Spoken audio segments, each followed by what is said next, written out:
नमस्कार, आप देख रहे हैं रीवा दर्शन। मैं हूं उपेंद्र द्विवेदी। आइए जान लेते हैं क्या है आज की प्रमुख खबरें। परशुराम आश्रम ढहाए जाने का मामला हुआ शांत। शासन प्रशासन की पहल पर पुनः होगा भव्य मंदिर और आश्रम का निर्माण।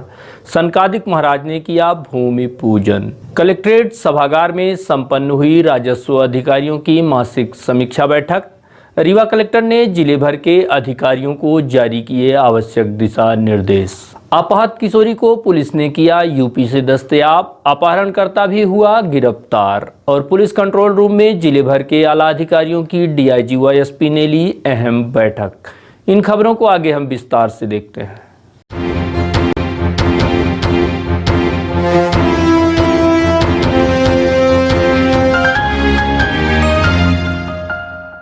सनकादिक महाराज ने किया परशुराम आश्रम एवं मंदिर का भव्य भूमि पूजन। रीवा शहर के इटौरा बाईपास के समीप बनाए गए परशुराम आश्रम को भाजपा विधायक नागेंद्र सिंह के इशारे पर गिराए जाने के बाद इस बात का साधु संतों ने जमकर विरोध किया और इस बात पर अड़ गए कि जब तक पुनः मंदिर व आश्रम का निर्माण नहीं होगा तब तक साधु संत व महात्मा यहीं पर अनशन में बैठे रहेंगे। तो नगर में दूसरा आक्रमण कहीं नहीं है, दूसरा अतिक्रमण कहीं नहीं है। मॉल बने हैं बड़े बड़े महाराज। राम जी की इच्छा से अब हमारा आखिरी निर्णय है, यदि इसको अतिक्रमण कह के ढाया है तो नगर के सारे अतिक्रमण हटाए जाए, हम क्षमा मांग के पीछे हो जाएंगे। यदि नहीं हटाए जाते तो हम ऐसे लोगों को ठाकुर जी से प्रार्थना करेंगे, वो यहीं से हट जाएंगे, इस धराधाम से हट जाएंगे।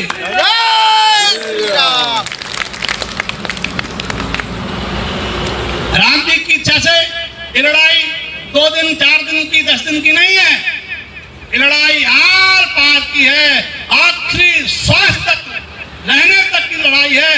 हम जाएंगे,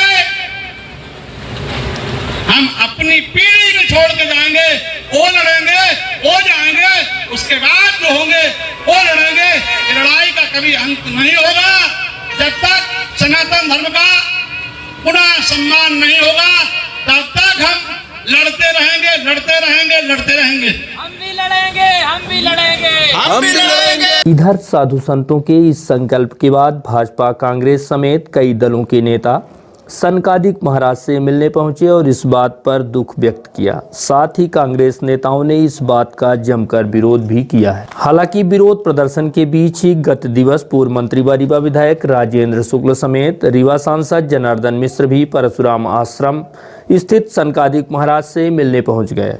उसके दूसरे ही दिन पुनः उसी स्थान पर चित्रकूट से आए सनकादिक महाराज द्वारा पुनः भव्य मंदिर व आश्रम निर्माण का भूमि पूजन किया गया है। निर्माण कार्यों एवं भूमि पूजन को लेकर सनकादिक महाराज ने कहा कि गत दिवस शासन प्रशासन के लोग पहुंचे और अपनी गलतियों का एहसास करते हुए क्षमा मांगे और कहा कि इस भूमि को परशुराम आश्रम के नाम से आवंटित किया जाएगा, जिसके बाद यहाँ पर पुनः भव्य आश्रम एवं मंदिर का निर्माण कार्य किया जाएगा। नहीं, रैली का आयोजन किया था, रैली का आयोजन किया था जो यहाँ ये यज्ञ मंडप इत्यादि राम जी से जो गिराया गया था इसके विरोध में।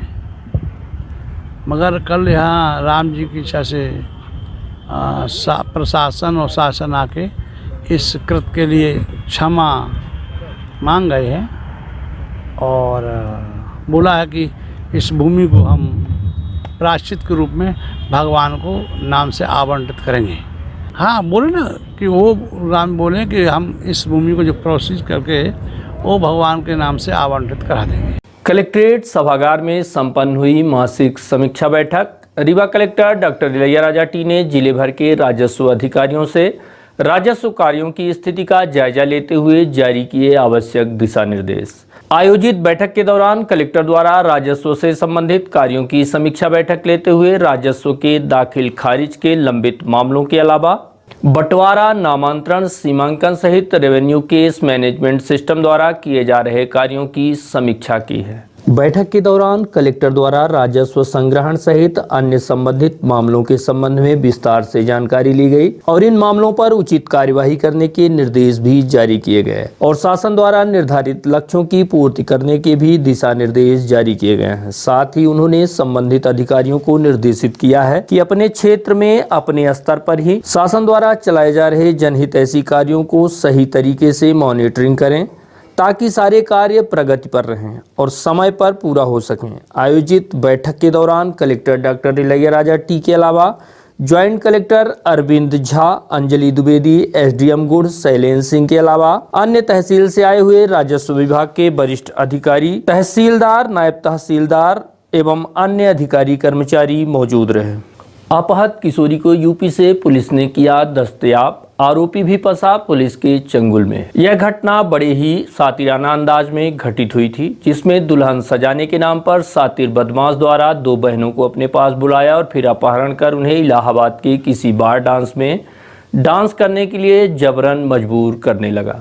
इसी बीच मौका पाकर बड़ी बहन आरोपी के चंगुल से निकलकर भाग आई, जबकि छोटी बहन आरोपी के चंगुल में ही फंसी रही। इस मामले की शिकायत वरिष्ठ अधिकारियों से की गई, जिसके बाद पुलिस ने आरोपी मनीष को हिरासत में लिया और उसके पास से अपहत नाबालिग युवती को भी दस्तयाब कर लिया है। इस मामले की शिकायत अपहत युवती की बड़ी बहन अपहरणकर्ताओं के चंगुल से छूटने के बाद रीवा पुलिस अधीक्षक राकेश कुमार सिंह से की थी, जिसके बाद इस मामले को गंभीरता से लेते हुए एसपी राकेश कुमार सिंह ने महिला थाना प्रभारी समेत समान थाना प्रभारी को कार्यवाही के लिए निर्देश जारी किया था, जिसके बाद समान पुलिस इलाहाबाद पहुंची और बताए गए स्थान पर दबिश देकर अपहत किशोरी को अपने कब्जे में ले लिया तथा अपहरणकर्ता मनीष यादव को भी गिरफ्तार कर लिया गया और आरोपी को इलाहाबाद प्रयागराज से रीवा लाया गया, जहाँ उसके खिलाफ कार्यवाही की गई है।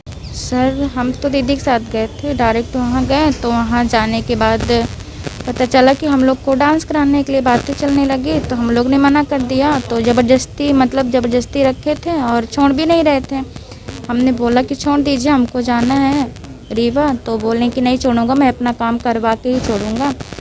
फिर हम लोग जब ऐसा बोले तो हम लोग थाना रिपोर्ट करने के लिए सोचे, तो फिर दीदी वहाँ से भागे किस तरह से, तो फिर यहाँ FIR के और मैं भी वहाँ बताई कि वो मनीष यादव ने ऐसे बोला कि मेरा पैसे ली है ताकि वो मेरा काम करें या नहीं तो फिर पैसा दे, जबकि डांस। सर, मैं कहना चाहती हूँ कि आज मैं यहाँ अपने फैमिली के साथ हूँ और हमारी तरफ से बहुत बहुत धन्यवाद आपका और महिला पुलिस का सबका, क्योंकि आज उनके वजह से आज हम यहाँ हैं। अगर वहाँ हमको लेने ना जाते तो हम शायद यहाँ ना रहते और उस खतरा से भी ना छूट पाते। और सबको धन्यवाद। पुलिस कंट्रोल रूम में डीआईजी अनिल कुशवाहा व एसपी राकेश कुमार सिंह ने जिले भर के पुलिस अनुविभागीय अधिकारियों समेत थाना प्रभारियों के अलावा अन्य जिम्मेदार अधिकारियों की एक अहम बैठक ली है। बैठक के दौरान पुलिस के आला अधिकारियों ने शासन के निर्देश पर थानों में CCTN की कार्यवाही के अलावा भूमाफिया, खनिज माफिया, साइबर अपराध एवं चिटफंड कंपनियों के विरुद्ध कार्यवाही के निर्देश जारी किए हैं। इसके अलावा ड्रग माफिया एवं नशे के अवैध कारोबारियों के खिलाफ की गई कार्यवाही को लेकर समीक्षा भी की गई। इसके साथ साथ पुलिस मुख्यालय भोपाल से चलाए जा रहे ऑपरेशन मुस्कान अभियान के तहत की जाने वाली कार्यवाहियों की भी समीक्षा की गई तथा इस कार्यवाही को गति देने के भी निर्देश जारी किए गए। सेल्समैन पर गरीबों के लिए आने वाले खाद्यान्न को बिक्री किए जाने का लगा आरोप। मामला बजरंगपुर शासकीय खाद्यान्न दुकान का बताया जा रहा है। शासन द्वारा जहां गरीबों के लिए सस्ते रेट पर खाद्यान्न उपलब्ध कराया जाता है, वहीं दूसरी तरफ खाद्यान्न विभाग व सेल्समैन की सांठगांठ से गरीबों को दिया जाने वाला खाद्यान्न बाजार में बिक्री कर दिया जाता है और इससे बड़ा मुनाफाखोरी का खेल खेला जाता है। इसके बाद सेल्समैन द्वारा चोरी की रिपोर्ट लिखाकर मामले को रफा दफा कर लिया जाता है। बजरंगपुर में संचालित शासकीय उचित मूल्य की दुकान में एक नहीं, दो नहीं, तीन नहीं बल्कि चौथी बार चोरी की घटना की बातें सामने आई हैं। इसके पूर्व भी चोरी की बातें सामने आई थी, जिसमें जांच के बाद पता चला कि सेल्समैन द्वारा कोटे में आने वाले सस्ते खाद्यान्न को व्यापारियों को बिक्री कर मोटा मुनाफा कमाया गया था। जिस पर सेल्समैन के खिलाफ कार्यवाही भी की गई थी। इसी तरह से चौथी बार पुनः शासकीय कोटे में उसी तरह से चोरी की बातें सामने आने पर कई सवाल उठने लगे हैं। इस बात को लेकर पीड़ित और गरीब गांव की जनता का क्या कहना है, आइए सीधे उन्हीं से सुनाते हैं। मेरा रामकुशल पटेल। क्या समस्या है आपकी? समस्या यही है सर कि कोटा में जो है तो चोरी हो जाती है और कोटेदार स्वयं धपला कर लेता है और बोलता है चोरी हो गई है। यही है समस्या। और गल्ला नहीं मिलता जनता को, ताला नहीं टूटा है, कुछ चाबी खोल के या फिर ले जाता है और लटका देता है ऐसे कि चोरी हो गई है। ये हाल है। कितनी बार? 3-4 बार हो गया। ये चौथा है। हर बार शिकायत नहीं होती है? शिकायत होती पर कुछ भी नहीं होता। शिकायत में हो गया, क्या करें, यहाँ गरीब जनता है, अपन हाथ पर हाथ धए बैठी रहती, कौन सुनता है गरीबों का। यहाँ गला चोरी चला जाता, नहीं मिले हमका लोगन का, गरीबन का। कितनी कई बार चोरी हो? चौथ वे हो गया हाल, चौथ हो गया। अरे खुद के कोटेदार ले जाते चाहे बिक्री के लेते है, झूठ बोला था। तो कितने के महीनों तक फिर गल्ला नहीं मिलता? फिर नहीं मिला, अब नहीं मिला, अब की फिर 2-4 महीना पुनः मिली, फिर पुनः आई, तब आधे पही आधे नहीं पही, यह में होता है। तब का करी, हम जगानी गरीब बनी मजूरी के खाई थे, का करी? हाँ तो का करी अब भाई, अपन लड़के बच्चे कैसे जिये करब, आधा खबाओ कुछ, आधा पेट खबाओ, कुछ खबाओ, जिया तो है ये लड़के बच्चा। समस्या ये है कि हमारे गांव में जो शासकीय दुकान है खाद्यान्न की, ये चौथी चोरी हो चुकी है। अब ये इसको कोटेदार बेच लेता है, कहाँ क्या होता है कुछ समझ में नहीं आ रहा है। ये चौथी चोरी है जी। शिकायत हुई, हेंडर डाल के शिकायत हुई है, उसमें आए थे पुलिस वाले और आकर के चले गए हैं। अब मतलब 30% लोगों को मिला, 70% बाकी है। कुछ नहीं करते, बस ये शिकायत होती रहती है, बस हो गया, गल्ला मिलता ही नहीं है। गरीब बेचारे पड़े रह जाते हैं, खाना पीना कहाँ से, ऐसे भिखारी टाइप का। आप कहीं कर्ज लेकर काम करते हैं, पब्लिक बेघरों के पास जाते हैं, कर्ज लेते हैं, वहाँ से काम करते हैं, मजदूरी कर फिर पटाते हैं उसको। सेल्समैन कहते हैं चोरी हो गई। यहाँ ऐसे लगता है कि ये चोरी चोर नहीं कर पाते हैं, ये खुद ले जाते हैं। ताला नहीं टूटा हुआ, अभी भी नहीं टूटा हुआ है ताला, बिल्कुल बैक कर दिया जाता है। समस्या अब यह है कि हमारे यहाँ गरीबन कोटा में जो है गल्ला आवत है, तो गल्ला नहीं मिल रहा है। अब वजह यह है कि जैसे मान ली कि सेल्समैन जो है तो निकाल लेंगे और कहीं चोरी हो गए। बिल्कुल बिल्कुल है। जैसा कि अगले कोटेदार रहे तो लगे रहे हमें, फिर उनका जेल जुर्माना भा, कोटा से निकाल दीनगा, घरे बैठ गए कोटेदार के। कोई कार्रवाई जब जैसे मान ली कि कार्रवाई जब आदमी करत तब तो फंसा थे जी। शिकायत हो गई, चौकी में हो गए है। अब देखी थे का कैसन समस्या हल होती कि नहीं होती है, नहीं तो फिर आगे बढ़ी थी। अब यह चाहिए था कि मतलब शासन जो हो तो शासन जौने हिसाब से चाहत हो तो निराकरण करवावे गरीबन के बारे में। खाना पीने का साहब बहुत बड़ी मजबूरी है इनका, खाने पीने में बड़ी दिक्कत जाती। अब करे यह चाहिए कि शासन दे इनका गल्ला, तब तो इनका जीवन यापन बची। व्यवस्था भी है कि जैसे मान ली गरीब आदमी को भूखे मर रहा है तो कर व्यवस्था हम करी से थोड़ा बहुत जो हो सकत है, बिल्कुल हो चाहिए। कठोर से कठोर कार्रवाई हो चाहिए। राजीव सिंह तिवारी। आपका क्या नाम है? दयाराम पटेल। क्या है आप? हम सरपंच हैं। वहीं इस चोरी की वारदात के संबंध में जब खाद्य अधिकारी MNH खान से बात की गई तो उन्होंने कहा कि मामले की जांच कर दोषियों के खिलाफ सख्त कार्यवाही की जाएगी। ये अभी मेरे नॉलेज में नहीं है बजरंगपुर के संबंध में। अगर आपने ये हमें जानकारी दी है, इस आधार पर मैं उसकी जांच कराऊंगा और जांच में अगर हमारा विक्रेता दोषी पाया जाता है तो उसके विरुद्ध जो भी नियमानुसार कार्रवाई होगी वो कार्रवाई की जाएगी। अगर जो जांच होगी, जांच में हम हर बिंदु को जो है उसमें शामिल करेंगे। जो सेल्समैन के द्वारा बेच दिया जाता है उस बिंदु को भी, लोगों को नहीं मिल पाता उस बिंदु को भी, और ये चोरी की बात आ रही है, चोरी वास्तविक रूप से हुई है कि नहीं हुई है, इस बिंदु पर भी जांच हम कराएंगे। मैं तो अभी आपके ज़िले में फिर मतलब पदस्थ हुआ हूँ, तो मेरी नॉलेज में नहीं है कि पूर्व में भी 4 बार इसकी दुकानों में चोरी हो चुकी है। दोषी पाया जाता है तो जो नियमानुसार कार्रवाई होगी उसके विरुद्ध कठोर से कठोर कार्रवाई की जाएगी। हनुमाना थाना अंतर्गत बरही में नाबालिग बच्ची के साथ दुष्कर्म। लगातार महिलाओं एवं बच्चियों के साथ हो रही आपराधिक घटनाओं की वजह से जहां महिलाओं एवं बच्चियों का जीना मुहाल है, वहीं इस तरह के गंभीर अपराधों को अंजाम देने वाले लोगों की बढ़ोतरी होती जा रही है। ऐसी स्थिति में महिलाओं की सुरक्षा में बनाए गए कानूनों पर कई सवाल भी उठने लगे हैं। मामला रीवा जिले के हनुमाना थाना क्षेत्र अंतर्गत बरही गांव का है, जहां 4 वर्ष की एक मासूम बच्ची के साथ दुष्कर्म किए जाने का मामला सामने आया है। ऐसा माना जा रहा है कि आरोपी ने मासूम बच्ची को अपने घर में बुलाकर उसके साथ दुष्कर्म की घटना को अंजाम दिया और मौके से फरार हो गया। घटना की सूचना के बाद मौके पर पुलिस अधीक्षक, एडिशनल SP समेत पुलिस की टीम पहुंची और घटना का जायजा लिया गया। हम लोग घर पे कोई नहीं थे, 1 से सदस्य इंसान में हम इधर हैं और मेरिया लोग रहे हैं के हनुमना के जंगल पहाड़ कल हम पश्चिम साइड पसिया चले गए थे। वहाँ से शाम के लोग के गए, घर पे वो छोटे छोटे बच्चे रहे तो और स्कूल चला कर रहे हैं, गला मिलत है तो वे गला ले चला कर रहे हैं।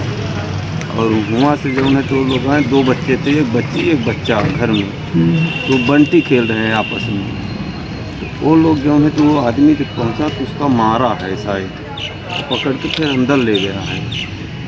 वो अंदर ले गया जब तो फिर वो जो छोटा बच्चा रहा वो जो है तो भगा तो एक कोल के घरे या नाव के घरे गया तो बता दिया कि सिबनिया के फलाना मारा है, पिरांशु नाम है उसका। और वहाँ से जो है फिर वो लोग जब गांव मोहल्ले के पहुँचे तब फिर जो है देखी तो फिर खोल के निकल के भगाई गया। एक घटना रिपोर्ट हुई है जिसमें एक 4-5 साल की बच्ची के साथ किसी 12-13 साल के लड़के ने गलत करने का प्रयास किया था, जिस पर से हमने तत्काल मामला कायम किया है और हमने आरोपी को हिरासत में ले लिया। न्यू इंदौर सेव भंडार सुपर बाजार। नवरात्रि व दशहरे के पावन पर्व पर आपके शहर रीवा में सुपर बाजार की एक बड़ी सौगात। अब एक ही छत के नीचे मॉडर्न डेकोरेशन और संपूर्ण सुविधाओं के साथ किराना, प्रोविजन, कॉस्मेटिक, क्रॉकरी की संपूर्ण वैरायटी के अलावा उच्चतम गुणवत्ता के ड्राई फ्रूट्स, उपहारों की आकर्षक पैकिंग व्यवस्था के साथ होम डिलीवरी की विशेष सुविधा। न्यू इंदौर सेव भंडार super bazaar, city tower, John tower के पास, college Chowk, Rewa. House hold items market से कम कीमत पर, साथ ही 5% की आकर्षक छूट। न्यू इंदौर सेव भंडार super bazaar, city tower, John tower के पास, कॉलेज चौक, रीवा। हमारा मोबाइल नंबर है 9691581527। आपकी सुविधा हमारा कर्तव्य। We value our customers. New Indore save भंडार सुपर बाजार।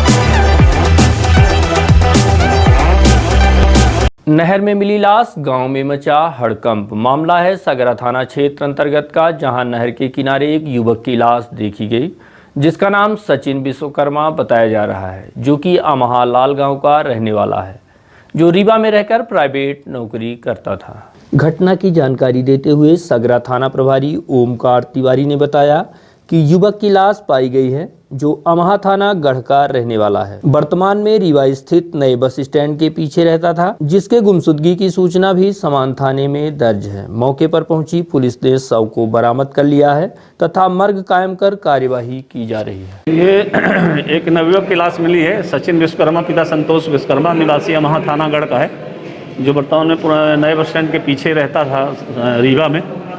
मर्ग कायम कर पंचनामा कार्रवाई की जा रही है। थाना समान में उसका गुम इंसान कायम है। डायरी अग्रिम कार्रवाई तो थाना समान भेजी जाएगी। मनगवा स्थित सहेवा में संपन्न हुआ सुंदरलाल तिवारी स्मृति क्रिकेट टूर्नामेंट का फाइनल मुकाबला। फाइनल क्रिकेट टूर्नामेंट के मुकाबले में बतौर मुख्य अतिथि कांग्रेस नेता व पूर्व सांसद प्रत्याशी सिद्धार्थ तिवारी राज खेल मैदान में पहुंचकर खिलाड़ियों का उत्साहवर्धन करते हुए परिचय प्राप्त किया और स्वयं उन्होंने बैटिंग करते हुए फाइनल मुकाबले की शुरुआत की।